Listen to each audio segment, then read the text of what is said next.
Hello, everyone. It's Shane Conto, your Wasteland reviewer, and welcome to the Cinematic Wasteland here on the SPDM Crew Podcasting Network. And this is our monthly show where three guys' passion for film takes us through the history of cinema. And joining me, as always, are my partners in crime. It is Luke. It is Adam. Thank you both for coming on. Always a Great to blast. be here. And we don't care what you like. Bad joke. Never mind. Oh well. Say Back it. to the top. Do it. What? Do it. Get It's canceled. like we. I was about to say we don't care what you all think. We're gonna commit probably some word crimes on this show because we talk about anything and everything when it comes to film here. There's no code for us. I guess There's no just haste code. no No. Hays code for us. But what we do here on this show is we do give some cinematic history lessons, and then we talk about a few things like the box office and the Academy Awards for the year we're talking about. And we have a film that represents the year that we are discussing. And in the future, there could be multiple movies that we're talking about. That's something we are discussing. If Stay we feel tuned. like we want to highlight a culturally significant film, even though that is not the one that we wind up voting for. We had to go way back to when movies were 15 minutes apiece for when we did multiple movies on Yep. Mm. this Yep. show. But this is 1934 that we're going to be diving into, so let's get started. So, Columbia Pictures and director Frank Capra's It Happened One Night comedy with an escapist theme was a big hit with depression-weary audiences, starring Clark Gable and Claudette Colbert. It remains one of the greatest romantic comedies in film history and a film that endured in popularity. It was one of the pioneering screwball romantic comedies of the time, setting the pattern for many years afterwards. The well loved film became the first film to sweep the Academy Awards, winning Best Picture, Director, Actor, Actress, and Best Adapted Screenplay. The same feat was repeated with One Flew Over the Cuckoo's Nest, 1975, and Silence of the Lambs, 1991. Yep. Only three movies in the history of movies, almost 100 years of Oscars, have done this, and this is the first one. Yep. We've arrived. We have arrived. And it happened one night, certainly happened that night at the Oscars. So, bada boom, Hmm. you can enjoy that joke. So, spoiler alert, when we talk about the Oscars, it happened one night, happened. So, there we go. Um, Next up, Donald Duck, voiced by Clarence Nash, debuted in Walt Disney's 8-minute Silly Symphony animated cartoon entitled The Wise Little Hen, although only as a supporting character. When the lazy duck was asked to help either plant or harvest corn by a wise little hen voiced by Florence Gill, he spoke only a few words, some of which were repeated, plus some quacks to escape performing the task. Who, me? Oh no, I got a bellyache. What's he belly aching for? When Donald was again asked later to eat the harvest corn, he explained, "Oh my, oh my, oh my," and eagerly volunteered. Hmm. What a jerk. Doesn't want to do any of the work, but wants to reap all the benefits, but Yep. was only given a bottle of tasty castor oil for his tummy aches. He got what he deserved. So, yes, we indeed have Donald Duck now. So, Hmm. and the term Donald Duck in it. So there you go. Don't know what Have that either of is. you have ever heard that Uh, That before? no, might be an American actually. thing. He's not wearing no pants and with a shirt. Yep. Yep. Ah, yeah, It's a comfortable way to live. yeah. Um, Hey, so there you lucky the camera doesn't pan down because I'm Donald Duck in go. it. There we go. This is an audio podcast. You don't get to see Yes. that. That's on the Cinematic Wasteland After Dark. Next up, an amendment to the production code established the Production Code Administration, PCA, which required all films to acquire a certificate of approval before release or face a penalty of $25,000. Ah, now I know the real reason behind the code is because they wanted fees. They Hmm. Hmm. always want fees. It There you go. always comes to money, man. always Um, down to money. the members of the MPPDA agreed not to release or distribute any film that didn't carry the seal. The MPPDA appointed Joseph Breen as the director of the PCA to enforce the production code. John Ford's The World Moves On was the first film to receive production seal granted by the Hayes office under its new guidelines. The era of separate beds was inaugurated. Wait, I'm confused. So I thought, oh yeah, so either you have the seal of approval, right? Or you pay the fine and then it will release it. But then you say, oh yeah, no. They Well, all agreed no, not to you have to release pay a that. fine, and then the MPPDA won't distribute the film. Yeah, so I'm like, so they won't even release it. Right? So it's not like the fine kind of serves, oh yeah, you can release it no matter what. Okay, cool. Nope. Why would you pay the fine if they're not going to release it anyway? They're not going to Yeah, release it. I'm not paying the fine. If I yeah, pay the exactly. fine, it's So still not going to release it. Well, that Hmm. system then doesn't make then sense to they me. accomplished what they Yeah. wanted to get the smut off the screens. How Mm. dare they sleep in the same bed? Mm. I grew up with my Yes. Oh, yeah, grandparents. yeah, They yeah, yeah. That happens in our feature movie. Yeah. Mm-hmm. Well, what's interesting is so I grew up with my grandparents. They did indeed sleep in separate beds. I'm like, this is like a 50s sitcom. And then, those harlots in the Brady Bunch destroyed decency on television. I did love the Brady Bunch. There you go. But Fox Films' Baby Take a Bow was a major success and hit for the studio, with young Shirley Temple in her first starring role, in which she sang a duet of On Accounta I Love You with co-star James Dunn. She had previously appeared in Fox musical Stand Up and Cheer, her debut film debut, Paramount's star-making Little Miss Maker, and in an uncredited role in Paramount's New Deal Rhythm. From 1934 to 1940, Temple acted in over a dozen films for Fox and Paramount's Now and Forever opposite Carol Lombard and Gary Cooper. And in 1935, Shirley won the Juvenile Academy Award for her film work encompassing 1934 and became the first female to receive a special Oscar. They need to bring Why that don't they bring back. that back? Mm-hmm. Mm-hmm. Yep. Yeah. It'd be great. Add that to the list of, well, for ratings, we need to give out less awards. Yeah. But They could we've just, got two new ones coming. Yep. I don't know how they give a casting Oscar. I don't want to sidetrack us, but I don't understand how you win an award for casting. well, Well, I guess it's gonna be like best basically the best ensemble. ensemble. Yeah, yeah. And they already have it at like BAFTAs, I believe, and Well, SAG. one SAG. battle after another is going to win that then, because that's the first time next year, isn't it, for casting? Yes. Yeah, this year. Yeah. Well, yeah, yeah. So yeah. Yeah. Mm-hmm. So it'll be on this year's films, next year's Yes, ceremony. yes. Wake Up Yeah. Dead Man? Like Sinners, Wake Up Dead Man, one battle. Like I don't expect it wouldn't be just like if we have 10 nominated movies, I wouldn't expect it's gonna it probably will be picks and mix of 5 out of them. Mm.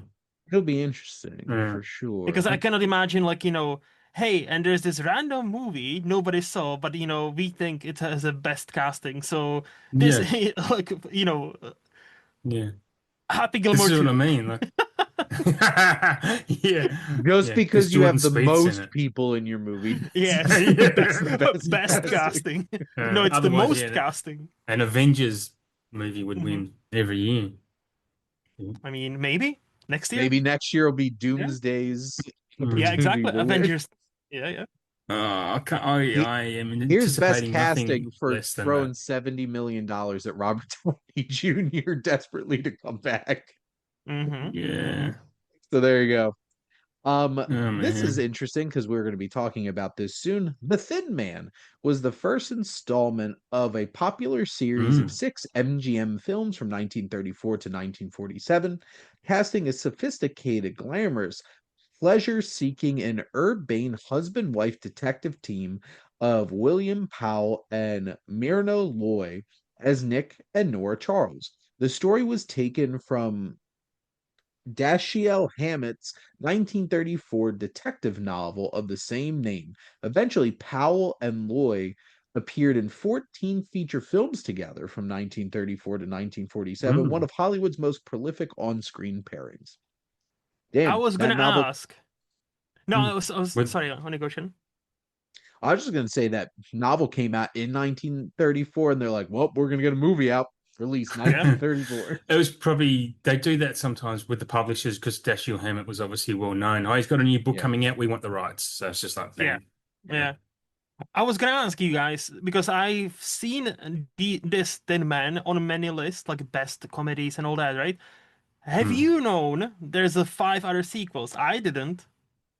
Oh, I did. I did Yes. today after I Okay. watched it. I knew. No, yeah. Yeah. Yeah. Yes, after I But watched it, I other was than like, oh that, wait.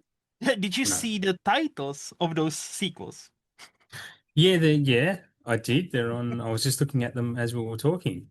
What It's are they? after the Tin Man, another Yeah. Tin Man, Shadow of the Tin Man, the Tin Man Goes Home, weird, and Song of the Tin Man. So I guess the last one is the musical.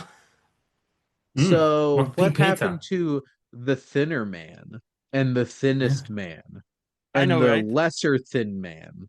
Like, And it then the was all fat right man there. is the last one.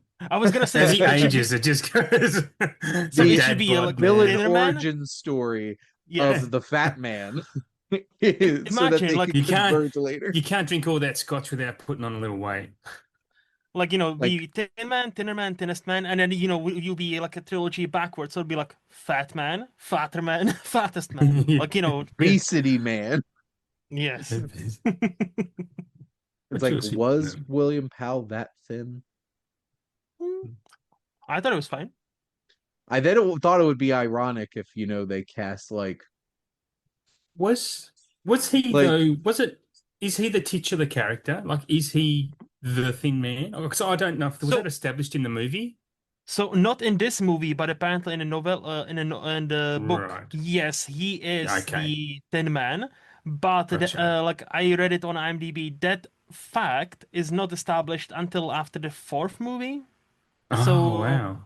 yeah, Yeah. so So we should but just retrograding pick it. up the hint that after yeah, 4 movies, this guy's been in all of them, so he's indeed the thin man. but see the Yeah. Hollywood never changed. So like when they made all the sequels, they purposefully left the Tin Man brand so people know, hey, Mm.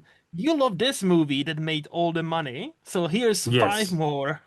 Yeah. Well, it's why Yeah. it's Wake Up Dead Man, a Knives Out mystery. I Hmm. don't get why it can't be a Benoit Blanc mystery. Whatever. Well, Pink Because Panther tried it when they did the sequel to Pink Panther, which is called Shot in the Dark, and I don't yeah, think it did as yeah, well because they didn't recognize it. and Well, yeah, also the first and he paid movie all that wasn't. money to get Mhm, Sellers to be the Pink Panther, right? He was the Pink Panther, Yeah. right? mhm. Of Yeah. course he was. Of course he was. The first movie, Sure. Shane, is not named Benoit Blanc, it's named Knives Out, duh. So, Yeah. people need to Yeah. recognize the title. People need to recognize the title. Would it, Mm. do you think they remember Benoit Blanc? Nah. But they did it with Agatha Christie ones with Poirot or what's her face? They're all called different things, all called their book But titles. but usually they are like Agatha Christie's Murder on the Nile or whatever. Ah, Like fair. Yeah. last, Yeah, no, you're especially right. like the 70s, 80s are like Yeah. Agatha Christie, Murder on the Agatha Orient. Christie's Now they Dracula just like and for Poirot, just be like, mustache. Look at that mustache. You know what this is. We have Kenneth Branagh again. That's Branagh with an even bigger mustache. Yes. Next up, the Catholic Church formed the Legion of Decency Legion of Oh, That's Decency. to boycott any film that didn't use the production code as a guideline. So, Ooh. did Legion they of Decency. did they get the Legion of Doom from the Catholic Church? Because Legion of Decency sounds like a supervillain. Legion of Decency Like, sounds like Avengers for pedophiles. Like just Mm, just using the term Legion just automatically just gives that a lot more weight. Which, to be fair, Legion is also a biblical term. So there hmm you Yes, we go. are many, right? Yep. That's what I learned from watching Nicolas Cage's amazing comic book adaptation, Ghost Rider. Hmm. Um, we Oh, are Legion. We are I many. learned that from Red That means Dwarf in the 90s. Red Dwarf episode's Yes. called Legion, yeah. Yes. But little did Blackheart know, with all them souls, that means I can pen and stare them all. Yep. That was such a great movie, wasn't it? I've not Really? seen Ghost Rider. Never seen it. It's You okay. get to see Nick Cage go like this. But also you get to see Eva I've seen Mendes. Vampires Kiss. That's close. Sorry, Luke. Vampire's Kiss is just that, but like the whole entire movie. Yeah. Right. Nicolas Cage. According to the Academy of Motion Picture Arts and Sciences, the first confirmed newspaper reference to the Academy Award as an Oscar was with Sydney Skolsky using the word in her gossip column on March 16th, 1934. The trophy was not officially dubbed Oscar by the Academy until 1939. Mm-hmm. So who came first, Oscar or Oscar the Grouch? I think Oscar the Grouch might have some. No, I know the No. Oscar the Grouch has been chilling in his trash can since the 1800s. I am sure. So there you go. But No, I no, would just that's wondered if this lady just copied it based on Walt Disney's speech, as we learned last year. Yeah, Like that, yeah. that he dropped it on during the telecast. So I wonder if that lady just like, oh yeah, Walt Disney said it's Oscar, so might as well use it. Mm. now. Was there an influx of Oscars born in 1940 after the Academy Awards became deemed the Oscar? That would be No. some interesting investigative Good journalism stat. that we do not do here on the Cinematic Wasteland. The first Flash Gordon comic strip, drawn by Alex Raymond and featuring the science fiction adventure character, was published on January 7th, 1934. The first screen adventure of Flash Gordon was Universal Pictures' 13 episode serial Flash Gordon in 1936, starring Buster Crabbe. Flash! Oh, savior of the universe. It's impressive that even back then they had the Queen. It's uh, Queen is timeless. Even their yes. Flash Gordon theme song transcended time and space So it's like, to we debut learn, in 1936. yeah, we learn in Interstellar that love is like, transcending all the space time, so does Queen. So yeah, that makes sense. And There you go. Arrival backs that up too. Time is circular. Ooh. Yep. You know what's Mm. hilarious though? I Hmm. had never really heard of or cared about Flash Gordon until I watched Ted. Same. I was going to Yeah. say that. Yeah. So, Same. Mark, so Seth MacFarlane accomplished his Yeah. goal. So You're there not you the go. only ones. Like that movie spiked and like talk about spiking in popularity, Shane. If you Google Flash Gordon before and after Ted, I'm sure there's a Mm. massive spike 2012. Yeah, Yep. yeah, Yet again, that yeah. is the investigative journalism we do not do here on the Christ. Cinematic Wasteland. MGM's historical drama Rasputin and the Empress from 1932, starring brothers John and Lionel Barrymore and sister Ethel, the only film in which all three siblings appeared, in a tale about Imperial Russia, was the subject of libel and invasion of privacy lawsuit filed against MGM in 1934. Saucy.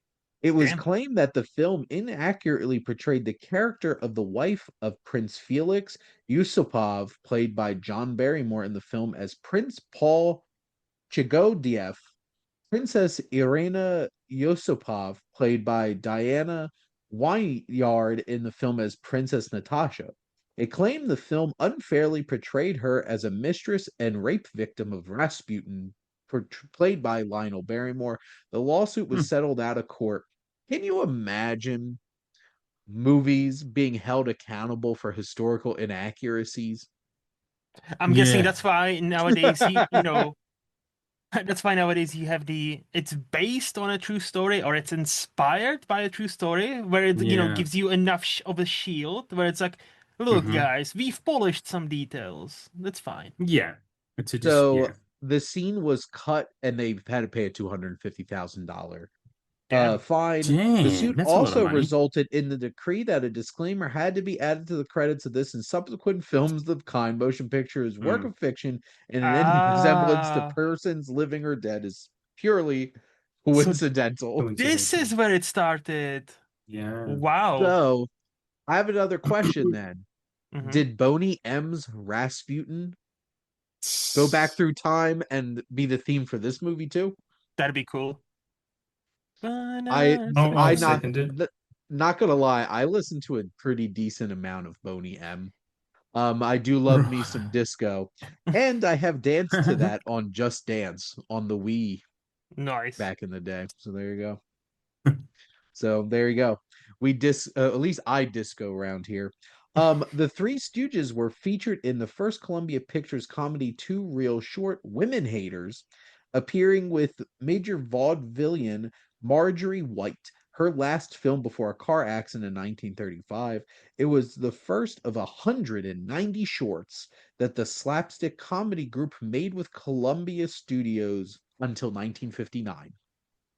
Wow. Oh, 190. Also, imagine 190. imagine if today there's a movie called The Woman Haters. That would have been totally different movie. Yeah. Coming out from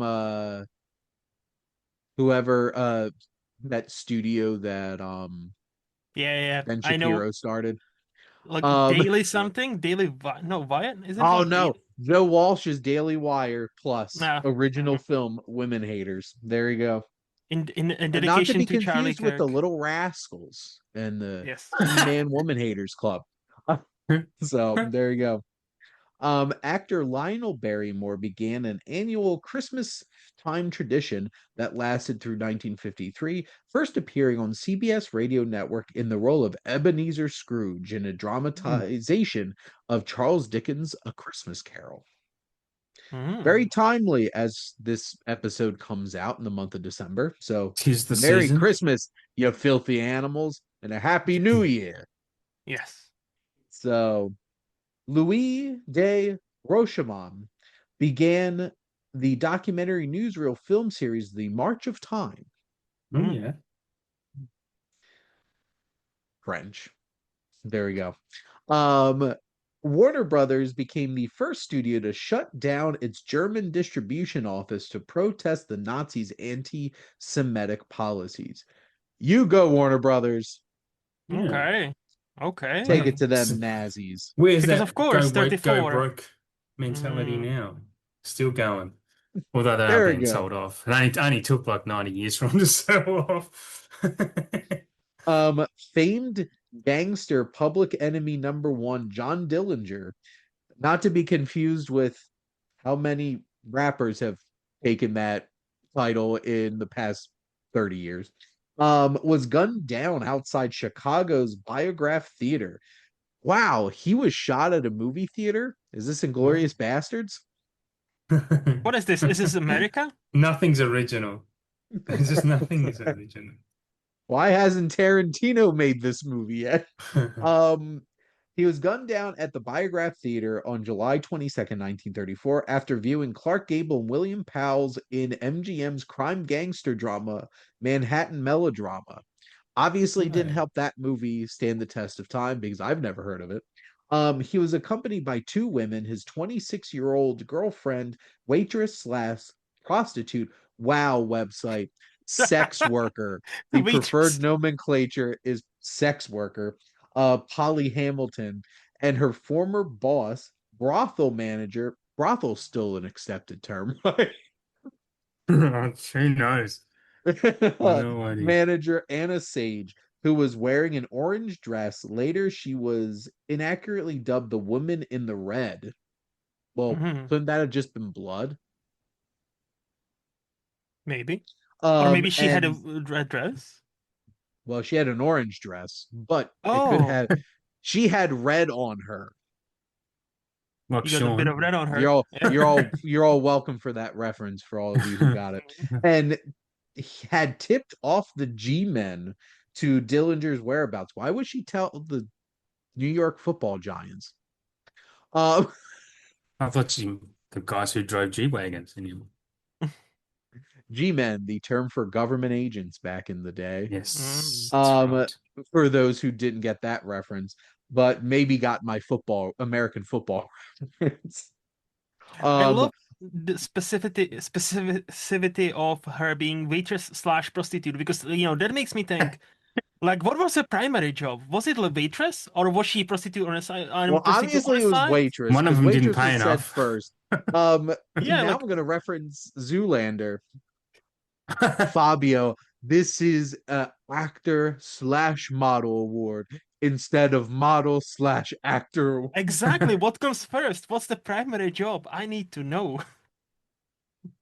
It's just like she was a waitress slash prostitute, dude. Well, and dude, the preferred nomenclature is sex work. Shut the fuck up, Tony.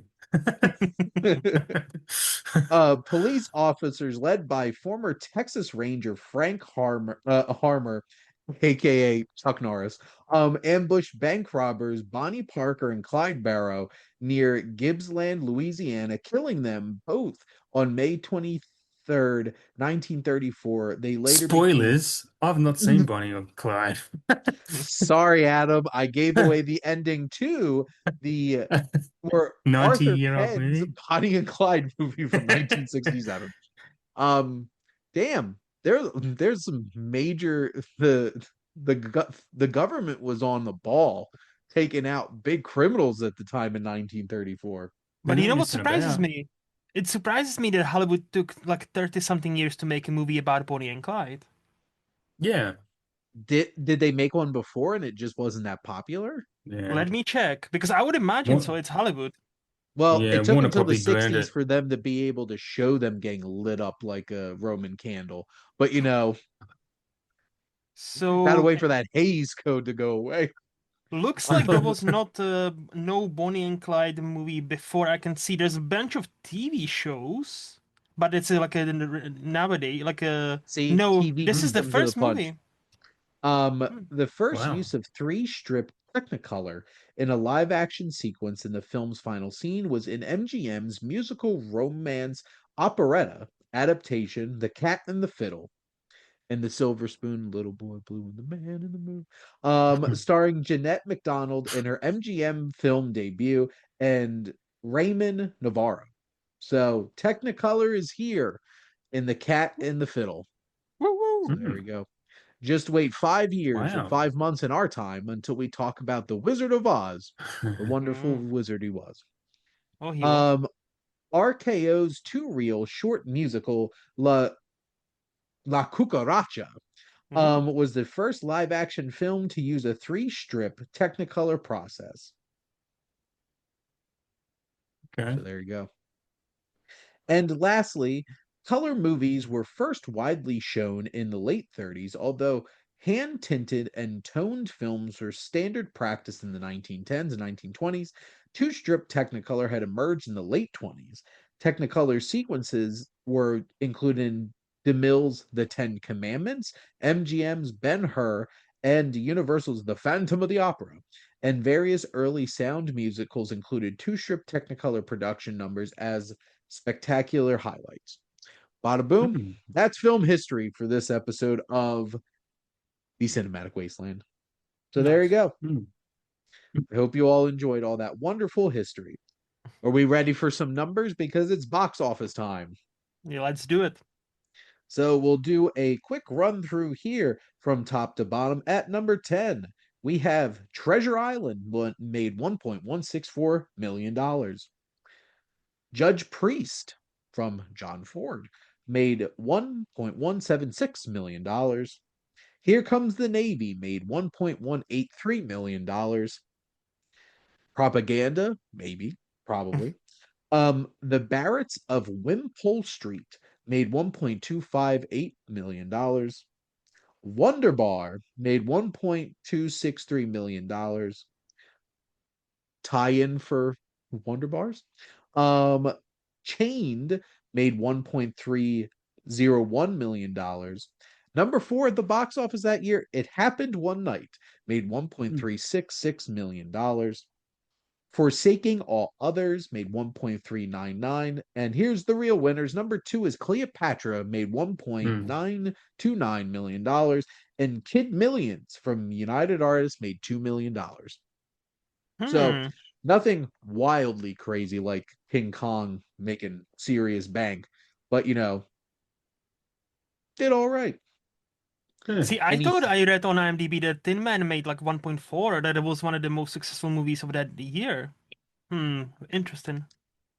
Well, we didn't have Box Office Mojo last year Yep, at that point for all yep. of us to use as the benchmark for all box office numbers. So, Mhm, where'd they get their numbers? I don't know.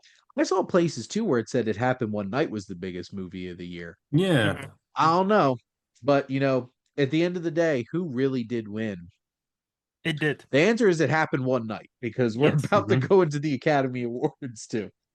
So, any other thoughts on these box office numbers? No, yeah, it was like a very modest year after, the juggernaut of King King Kong. Kong in like 10 Mm. million. Yep. Mm. King Kong probably made combined the top 6 or 7 Yeah. movies. So, Mm. uh, just you wait until we get to like real serious box office numbers. Some Mm-hmm. crazy stuff. Yep. Um, 2019, what a year. What a wild year for making money into movies. Next up, we have the Academy Awards. So we're gonna go through I got 6 major awards here: the acting one, lead acting ones, the directing, the 2 writing ones, and Best Picture.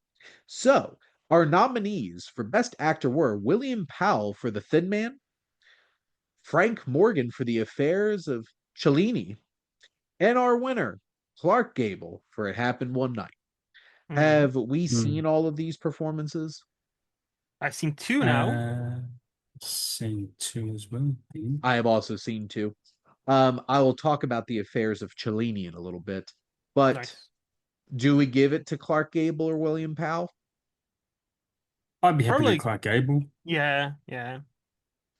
I think they got it right. Yeah. Next up, we got actress Norma Shearer for The Barretts of Wimple Street, Grace Moore for One Night of Love, Bette Midler. Uh, what I Midler. I was like, really? I really just burst a blood vessel laughing there. I just How tweaked old is what you she? just I was like, said. Um, is she that I I, was just old? checking to see if you were all paying attention. It's Betty Davis for Of Human Bondage, and our winner, Claudette Colbert, for It Happened One Night. Have we seen any of these besides Claudette Colbert? I've seen Of I've Human only, Bondage, I believe. Yeah. Okay. yeah, I haven't. Uh, Luke, do you think that Colbert deserved it over Betty Davis, not Bette Midler?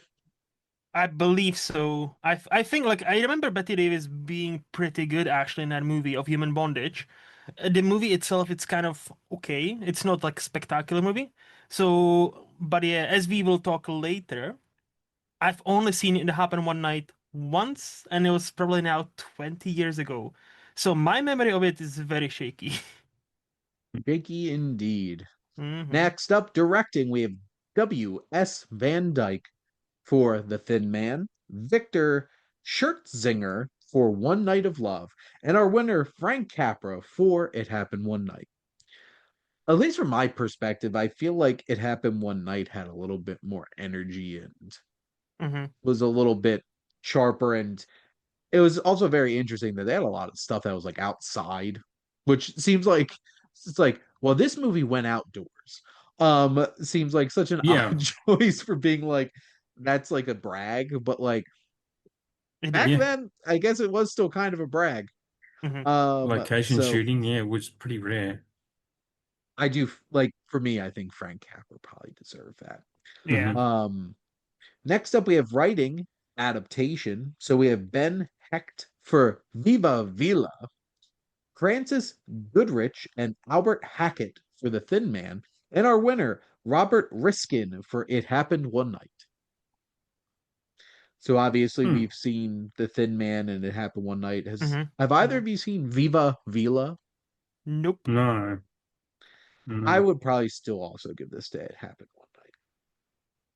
Even though that script is sharp, like, the Thin Man is fast. It's like it's sassy. I really like the script. So, but yeah, Hmm. I'm gonna reserve my thoughts on that, and I'm gonna reserve my thoughts on again. It happened when I need to rewatch it. That's one of those I need to really rewatch. It's a template Last, rom-com. Hmm.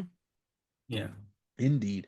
Writing original story, Norma Krasna for The Richest Girl in the World, Maury Gratian for Hideout, and Arthur Caesar One for Manhattan Melodrama. I have not heard of any of these. Same. So No, no, there you go. same. But Best Picture, our nominees are The White It's a Parade, big list. Viva Villa, The Thin Man, One Night of Love, Imitation of Life, The House of Rothschild, Here Comes the Navy, The Gay Divorcee, Flirtation Walk, Cleopatra, The Barretts of Wimplepole Street, and our winner, you guessed it because we've probably said it how many times already on this episode. It happened one night. It For happened that me night at personally, the Oscars. it did happen that night at the Oscars. For me personally, I have seen one, two, three of these movies. Same. I've seen The Thin Man, The Gay Divorcee, and It Happened One Night. And I would probably give it to It Happened One Night. Yeah, I've only seen two of them. I've seen The Tin Man happen one night and The Imitation of Life. Again, I need to rewatch It Happened One Night because I did like Imitation of Life tiny bit more, at least based on my rankings, but I need to rewatch It Happened One Night. So I'm gonna hold on my judgment. Well, there we go. But the award that really matters, which is the Cinematic Wasteland Award for Best Picture, because we know better. Um, Hmm. Adam, what's a few honorable mentions that you've seen from this year, and what is your number one film of the year? Just got two honorable mentions. One is one I watched recently because we recorded a show about it called 20th Century. Howard Hawks film. It was really, really, really fun. And the other one is The Black Cat, which I watched earlier through spooky season. I was a big fan of that. But yeah, It Happened One Night, I think was we wouldn't have rom-coms now if it wasn't for It Happened One Night. It would have been it changed cinema in the time. So I think that's pretty much why it had all these awards. It's a pretty special film. Hmm. There we go. How about you, Luke? So my mentions would be, as I said before, Imitation of Life, The Thin Man we watched today, and I guess if I need to select one more besides It Happened One Night, would be probably Of Human Bondage. I think that's good enough where it's like, yeah, I think it's still, somewhat relevant because of Betty Davis. I have also seen just Bette recently. Midler. Oh, but sorry, but yes. Yeah, you did say it right. I was just being a No, dick. I know, I know, Sorry. I know. But recently, I've also watched the movie I see only Adam was logged on Letterboxd, Bad Seed, because that's the first Billy Wilder Yes. movie, which is French Hmm. for some reason. But no, it's okay No, movie. because he was traveling. He was a European Yes, director and he was traveling on yeah, his way to America and stopped off and helped hmm, make this film on the way. Yeah. yeah. So out of all Interesting. the like five or six, I would recommend definitely Imitation of Life stood out to me like a few years ago when I watched it for the first time. So I lied. I actually have seen Here Comes the Navy as well, but Nice. shows how much I remember that movie. I was gonna say Um, that's obviously memorable as fuck then, if you don't remember it. there you go. I do have the Black Hat and 20th Century in my top five. My number three, though, is Lost Patrol, which was one of the first John Ford movies that I watched in my 80 weeks of John Ford. That I'm like, wow, this is actually a really good movie. Hmm. Um, Thin Man is my number two, and my number one, It Happened One Night. So that means we do indeed have the Cinematic Wasteland Award for Best Picture, which is It Happened One Night. Woo. Yay. I'd like to thank the Yay. Academy. And then we have a couple of a new segment where we're going to do some most anticipated films to check out. Um, Adam, what are a few films from 1934 that you want to check out? Again, there's only two. I went through the entire list. Well, yeah, the entire list pretty much. And the only two I think that I've added to my watch list is The Gay Divorcee Mhm. and The Man Who Knew Too Much because it's Alfred Hitchcock's first swing at bat for that film. So I'm really interested to see. Yeah, I haven't seen it, so that's what I want to watch. There we go. Luke? So the way I did it, I have three. and I just went on Letterboxd, went on 1934, and what's the highest rated movies I haven't seen? Hmm. So the first one was La Atalante. I've seen it on a couple of lists, so I am aware of that movie. I don't know what is it about, which is exactly how I like to watch movies. So great. Hmm. The second one I've never heard of, but it's a movie called The Goddess, which is a Chinese movie, and I'm like, Oh. interesting. It's very highly rated. And the third one you guys mentioned, but I haven't seen, The Black Cat. I would love to see that Mm. because I've also heard good things about that movie. Mhm. Yeah, it's Bella Lugosi and who was the other one? Boris Karloff in the same, and they're great. They're Love me so some, great. yeah, love me some of those. Yes. Yeah. I have on my list, I'm a little curious about that Cleopatra film. Mm. And because Yeah. like could appreciate some big uh period dramas like that. The Man Who Knew Too Much was the top of my list for sure. I'm looking forward to that, which I will Mm. be watching soon because of my 60 weeks of Alfred Hitchcock. Hmm. Um, and I guess the other one I want to throw out there is La Talante as well, because that was on our like short list of what we could vote for this. Yes. So that's popped up. I do have this 1934 list somebody put together. Um, wow, that Viva Vila poster does not look problematic, potentially problematic at all. I'm really Oh, hoping that is not a white person for sure, but you never know. It was So 1934. it is 1934. But what you all were really here for is our discussion of 1934's The Thin Man. And former detective Nick Charles and his wealthy wife Nora investigate a murder case mostly for the fun of it. I wish where, Mm. my wife and I are Mm. independently wealthy and retired, and you can just go around solving mysteries. This That's is one of indeed Homer's lifelong dreams that he wanted to do with Marge. there you Live in the go. back of a van and solve mysteries. Director W.S. Van Dyke, starring William Powell and Myrna Loy, along with Maureen O'Sullivan, Nat Pendleton, amongst others. But let's go around the horn here. Luke, what were your general thoughts on The Thin Man? I liked it. I thought it was sharp. I thought it was classy. I thought it was sassy. I just had a good time, and yeah, I'll get into some details later on. But yeah, overall, I liked it. And what were your general thoughts? Yeah, I really like this, but I don't have like a bit like Luke, I don't have a lot to say about it, but my general thoughts is that the key for this movie is the relationship between Nick and Nora. I think their relationship is so authentic and so playful and loving. They're really into each other. You can see it. And the way these guys play it just comes across so well. I really love that part of it. Hmm. There is a party scene kind of in the front middle of this film, I think is fantastic. There's definitely the Yeah. scene of the movie. It does have a lot of tonal shifts because it balances comedy and the serious mystery, murder mystery of it, and it balances that those tonal shifts really well. Like it weaves in and out of them all the time, constantly through the movie, where you have this cheeky, playful couple Hmm. and some of the sense of humor, but then you have the seriousness of someone's actually been murdered and they're actually investigating a real mystery. It's really, really impressive how that is handled.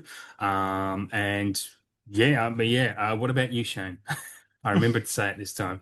Yeah. I really enjoyed this a lot.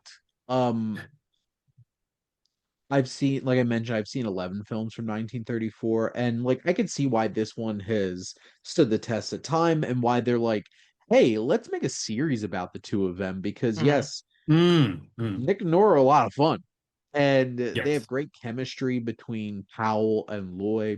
I've seen William Powell in My Man Godfrey before this, Mm, and he it's interesting because he has that very classic kind of look to him yeah. with like the mustache and everything. And you know, he is not quite like, yeah, see, but like he has that like old-timey kind of voice and energy to him that I appreciate. And they just had incredible chemistry, the two of them.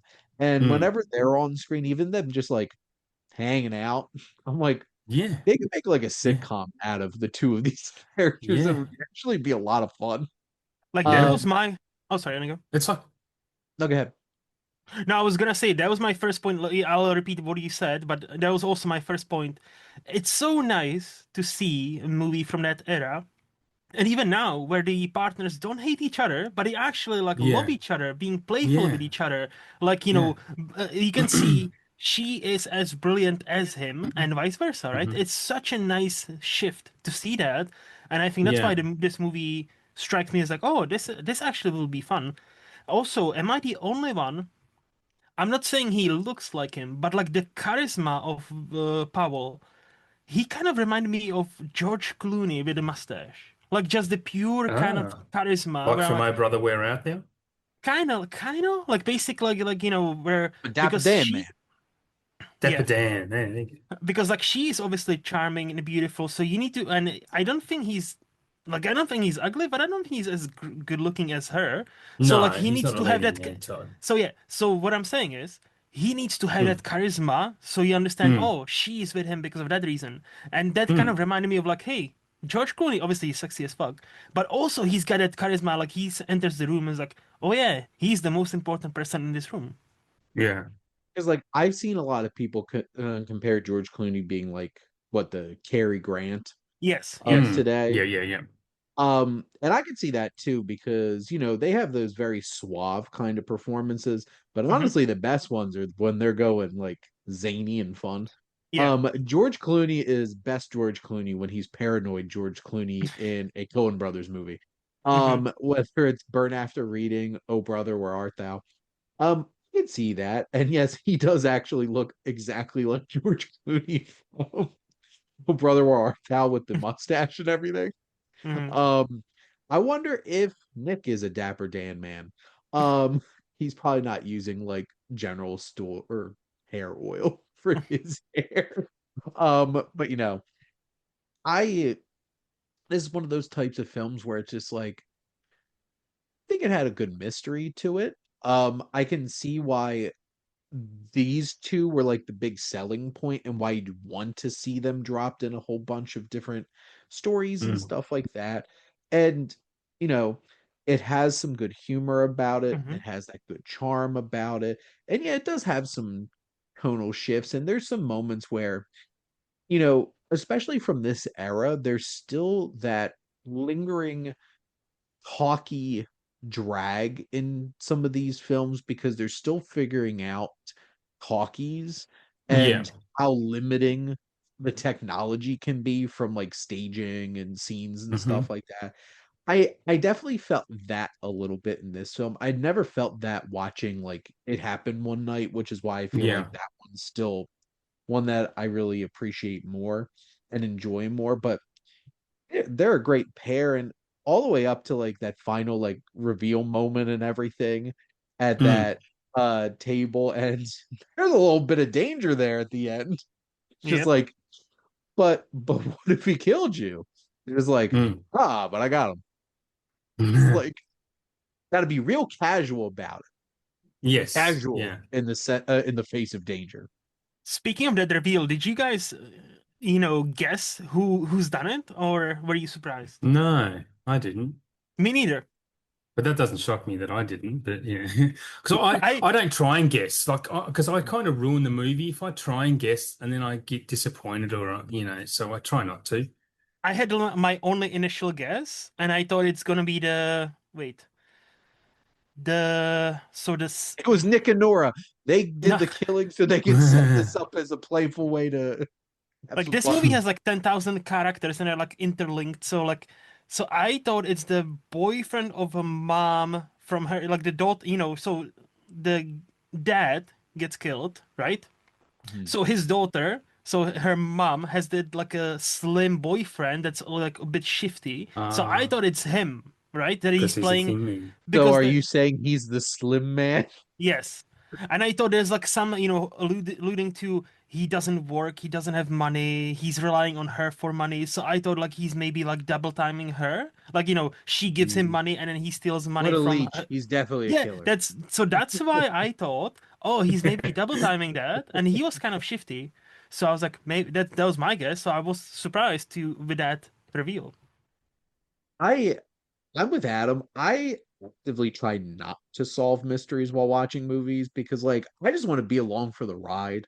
Yeah. Yeah, yeah. And you know, does that mean that sometimes I don't pick up on the most obvious of like, Hmm.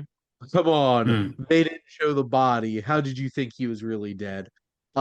mm, Kind of stuff. And this is coming off of me watching Wake Up Dead Man earlier this week. Which mm, do love some good murder mysteries.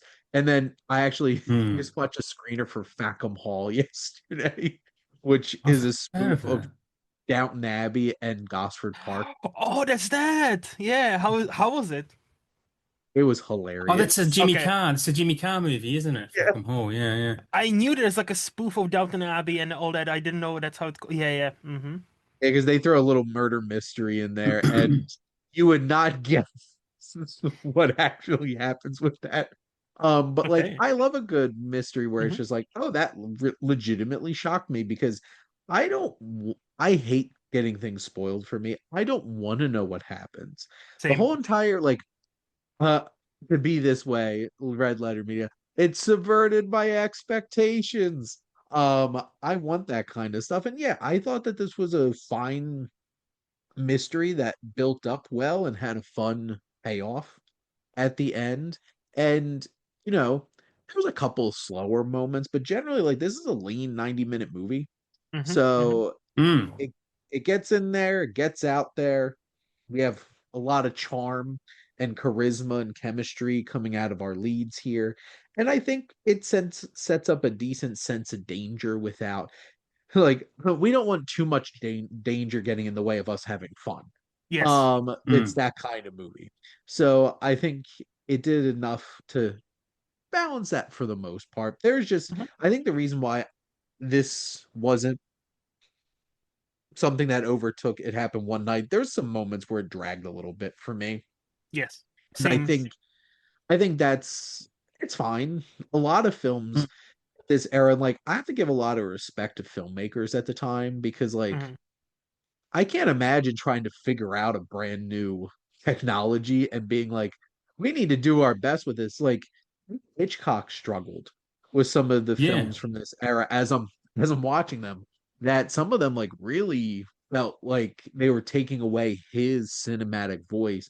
And to be honest, Mm. I don't know much or anything about W.S. Van Dyke. Hmm. I'm happy that he got nominated for an Oscar. That's pretty cool. Hmm. But I definitely haven't seen any of his other films. So, I haven't uh, even checked. But no, yeah, like I think to your point, Shane, like we often forget, like, history is not linear. Or like it's linear, but it's like, it's not linear as a line. It's linear as a like bunch of steps. So we only know what works because, so much has failed before. So, and with the movies, it's the same.